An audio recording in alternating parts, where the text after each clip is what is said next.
I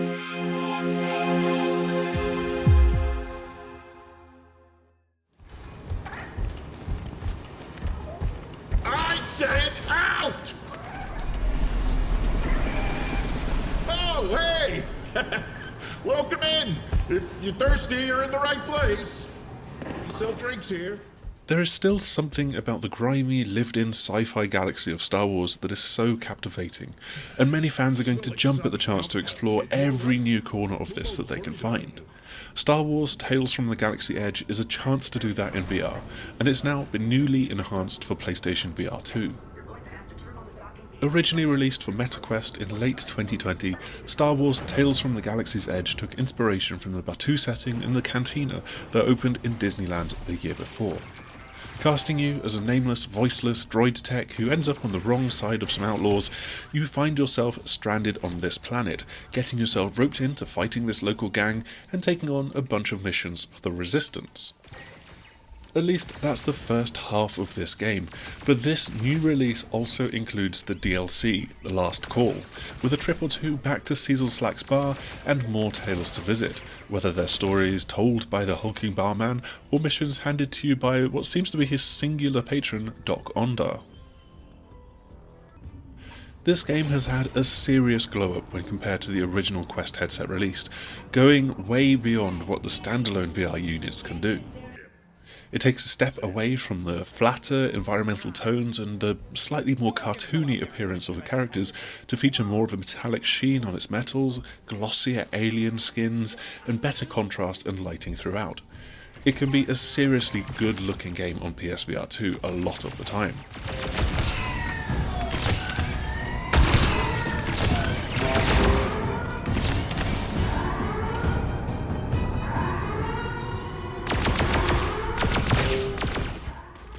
From getting through the world to the combat, the fundamental controls are solid enough. You can either point and teleport, or you can use the analog sticks on the sense controllers to move smoothly. There's no jogging motion movement in this game though, so if you're used to that from Horizon Call of the Mountain, you'll have to get used to something else as well. There are many inventory points scattered around your body, with a weapon holster on each hip, a health spray point on each wrist, a multi-tool on your stomach, and then an inventory pouch that you can drop everything else into. This can also be expanded further with shoulder-mounted gun holsters. That inventory pouch isn't the most convenient thing when you want a thermal detonator to throw at enemies. Then again, I still find throwing things in VR to be a bit unpredictable, so I found it easier to generally just have seeker droids floating around to go and distract enemies and do a little bit of blasting for me. I'll come back to the combat in a moment, but I really quite enjoyed the simple interactions that the multi-tool gives to looting this world. It features a screwdriver, an electric arc and a blowtorch, and you'll encounter service panels, locked crates and busted electrics that you can crack open or charge up with all three. The end result is either mission progress, or opening a big old crate filled with guns and gear, or maybe the freeing of a porg. I'm not entirely sure what those are doing on Batuu, but they're still quite cute, so I'll let it fly. While it is nice the first, let's say, half dozen times, after a little while you really don't feel like you're getting all that much for the effort. You'll grab guns off fallen enemies most likely, so you don't need the weapons that are inside these crates, and so then it's maybe just down to a droid or a pile of cash, for example, and that's not really going to excite you all of that much. The guns all feel solid enough, capturing some of that spray and pray nature of the weapons of the Star Wars universe, and there's a bunch of familiar looking pistols and blasters to pick up and fire away with. Since the enemies tended towards faster firing blasters themselves, that's what I gravitated towards as well, compensating for the somewhat wayward laser bolts with rate of fire and time between reloads, which in and of itself is literally just pulling back on a lever on the top of a gun.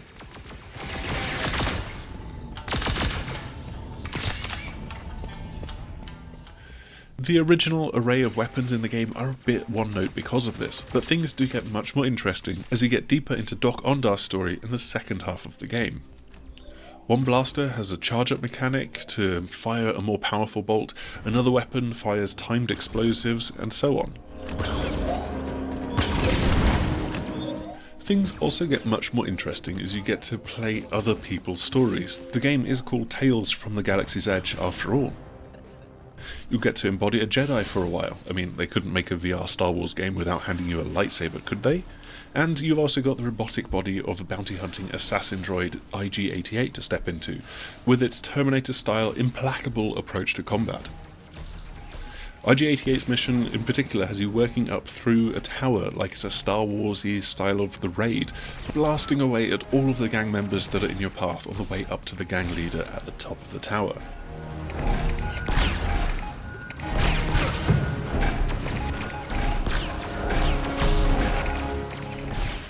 However, I feel that Tales from the Galaxy Edge does get a little bit messy with how these stories are doled out to you.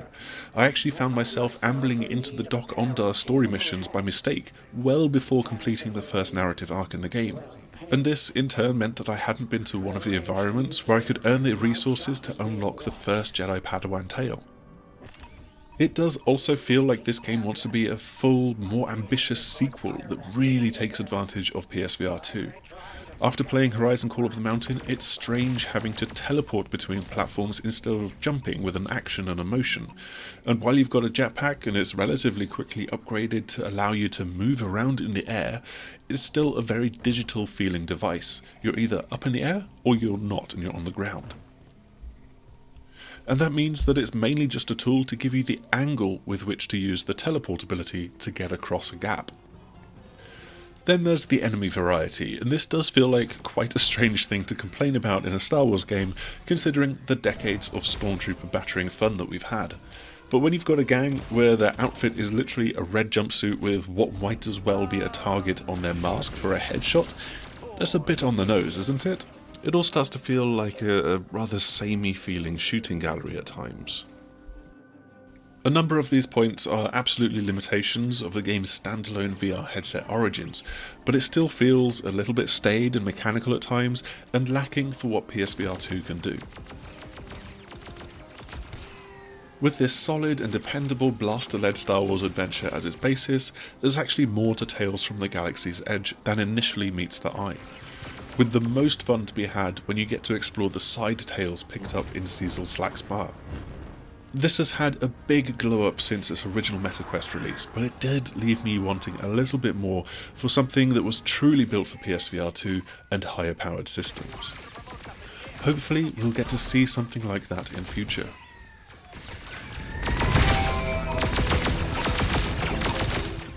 That's all that we've got for this video review of Star Wars Tales from the Galaxy's Edge on PlayStation VR 2, and I hope that you found what you've seen enjoyable and interesting.